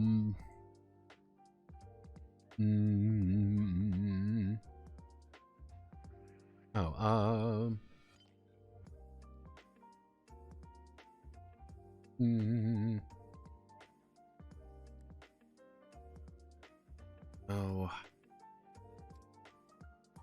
What would be another good, like, this is just an extraordinary and potentially dangerous power that the hero has mastered. And like, this is just a thing that you can do. Oh, we can do that. Actually, what we do is augments.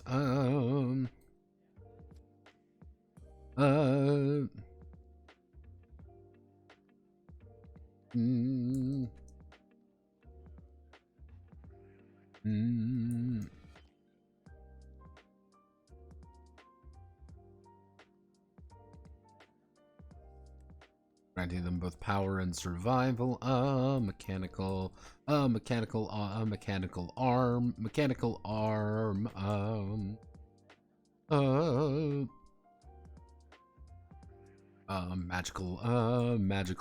heart. Magical orb heart.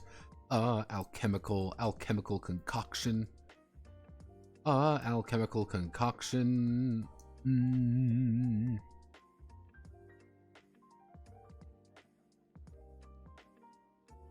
Mm.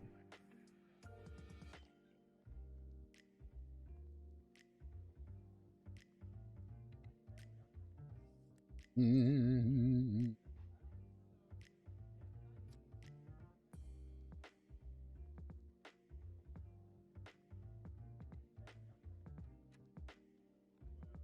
Basically. Actually, I know what we can do. Let's look at Paladin's heroes. Yay, Paladin's heroes. Betty LaVamba. Okay, Caspian's man with sword. Buck just has a fucking gun.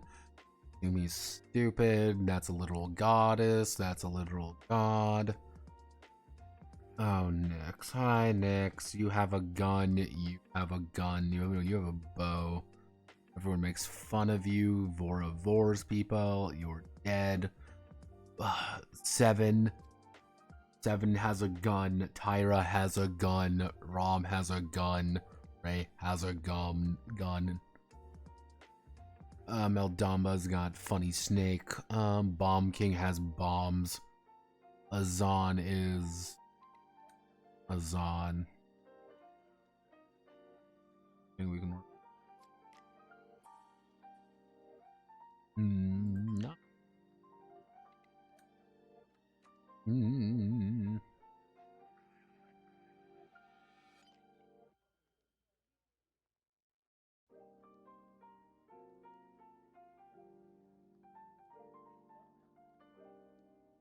Snake Man, throw snake.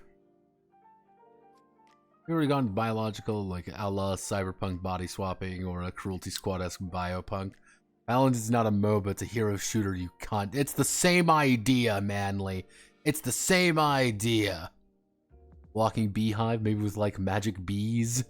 Like, these are just examples of like, if you want to play a magic bee, a beehive, if you want to play a beehive in the form of a man, like, I can't stop you. You would probably play, if you want me to be a little bit, you know, particular about it, I would say you play a, if you want to play a magical bee man, hell, you want to play a magical beehive of a man, I would say either you have a companion, in which is to say is you have the magic bee, you're a magic beehive, you have a bond, which is, actually wouldn't be a bond, no, you would have a companion. If you want to be a little bit more grandiose, you could be like, I am the patron of the bee. My patron is the bee goddess who uses bees. Yeah, or power. You have bee command or augments, which is to say, hey, I have a literal thing growing in my body made of bees. Where's Meepo? Where's Techies? RGS balances FPS like Call of Duty or TF2. Where's Meepo? Okay, let me just remember where Meepo is. Because Meepo, imperfect semi-autonomous duplicate. Expect to see poof toward Lorraine. Meepo is a geomancer at his core. Because he is a geomancer at his core. Let's see. Earthbind, poof. I would say he's going to have to make. He would be a his initial one would be a technique, which would be illusionary geomancy. That would be his first main technique. Then later on, he could probably develop that out quite heavily. Alternatively, if you want to play techies,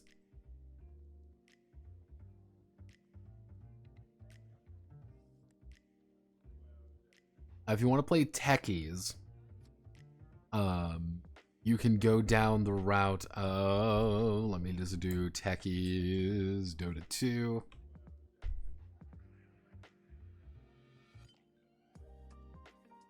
If you want to be really specific about these guys, you could probably go down the the route of just you have a curio, and the curio, like, you could just get 3 curios over your 5 levels of just various explosive devices, or you go down, you go for probably a profession, which is to say that that's what you are. You can also, if you really want to be specific about things, you can probably do companion because the representative of you.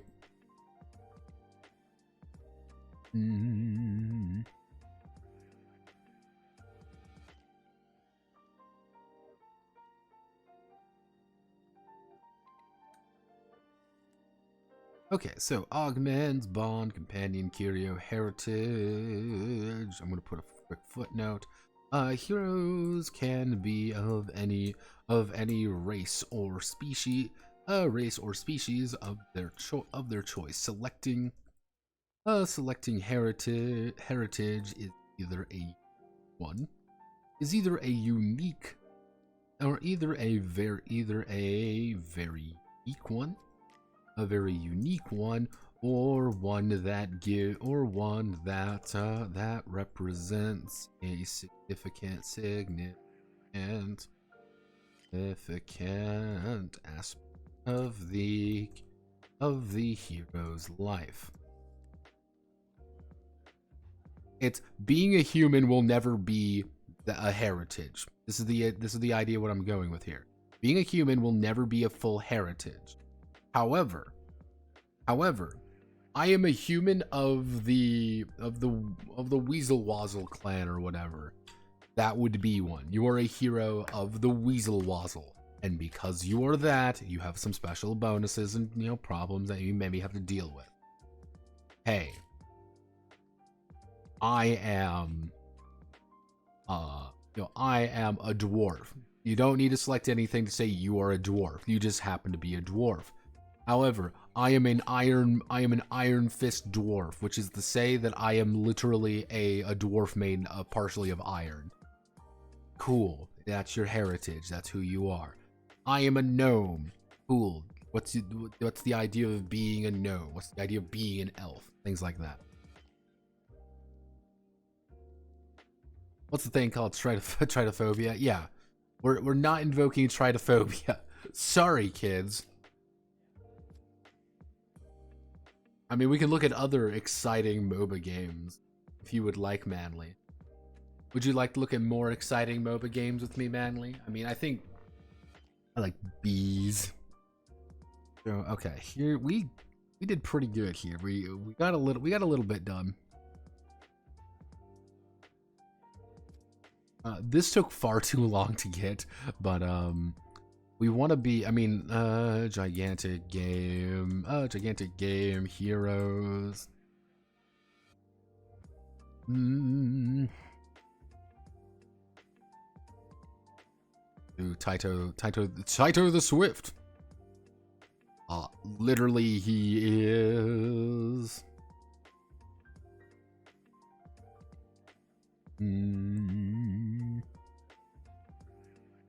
You want to make Taito the Swift. What's our thing going to be? Most likely he would pick up as his primary attribute. He would pick up that he is technique, and he would say he's a swift swordsman or something, and that's all it would be. Yep, this is the extent of his lore.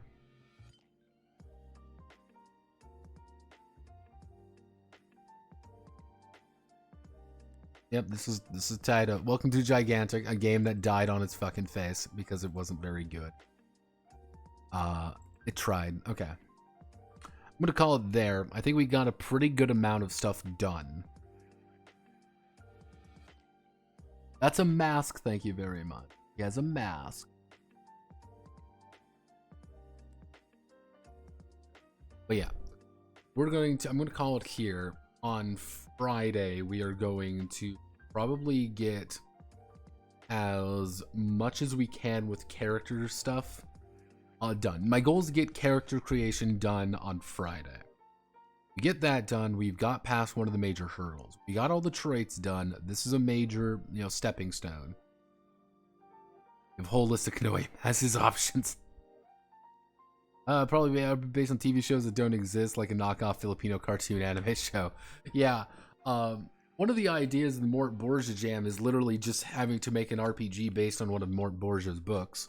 So, yeah, keep an eye out for that. I have a few ideas with how I want to do the Mort Borgia Jam. I will most likely, one day, Manly, one day, within the next couple days here, me and you are going to have to sit in Autism and Assholes together. And, we're going to need to talk. Because we need to work together on something. We need to work together on a few things, actually. Manly, have you ever heard of a Russian TV show called Space Patrol? It's a really simple show. It came out in the 70s. The entire idea was that it was kind of like a knockoff Star Trek. And it didn't last very long. It wasn't that big of a show. It was a knockoff Star Trek, though. And what I need you to do, Manly, is I need you to write some things for me about Space Patrol. Because Space Patrol is a show from the 70s in the USSR that doesn't exist. But we're going to be writing a role-playing game about it. You and I, together. But don't worry, Manly. We're in this together, aren't we? Wink. When did Mort Borgia die? If we're going off of the true one, Mort Borgia died in... let me bring up the Mort Borgia lore document real fast. Ethical, I will probably have to yell at you about the Mort Borgia jam, the Mort Borgia experience. Or I'll just talk with Wuso about it. Let me see. Why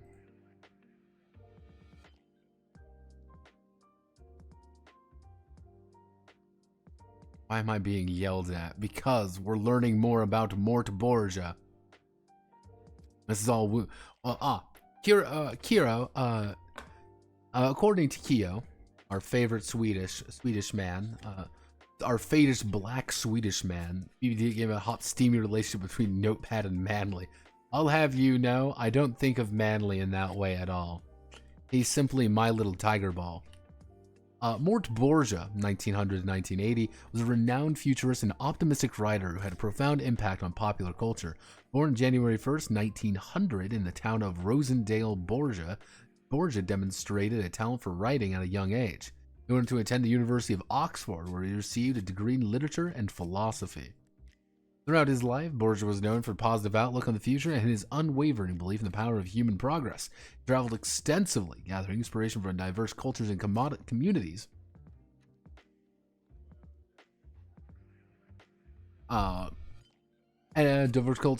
Borgia's writing reflected his commitment to creating a better future and often explored themes of technology, innovation, and human relationship with the world.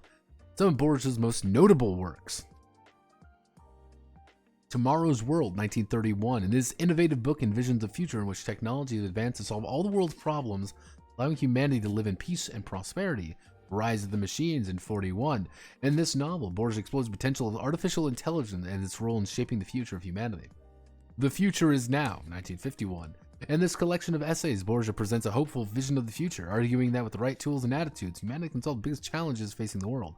Mort Borgia passed away on December 31st, 1980, but his legacy continues to inspire futurists and optimists around the world. His works remain popular and continue to spark important conversations about the future.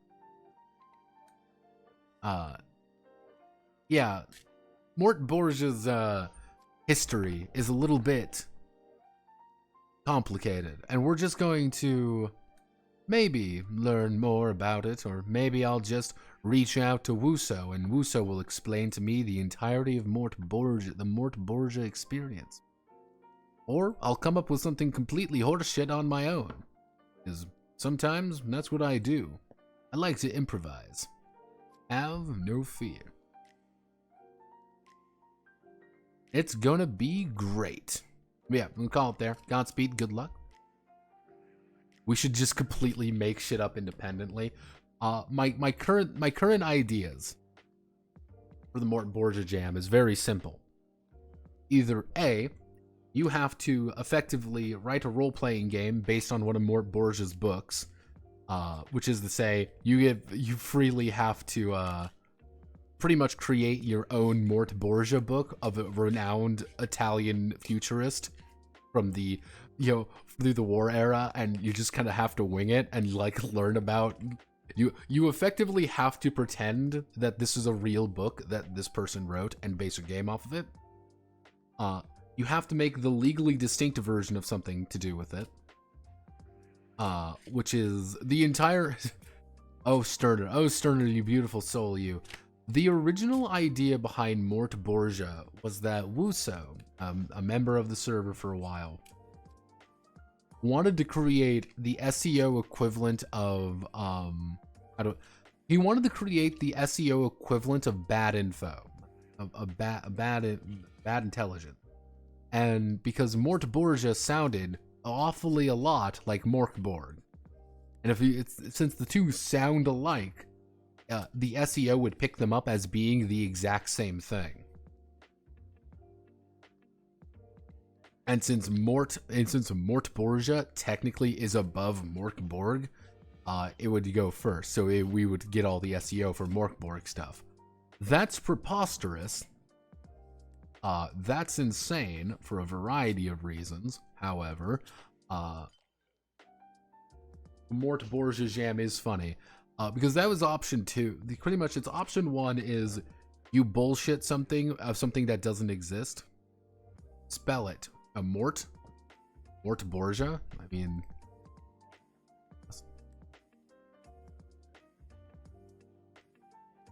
I don't know.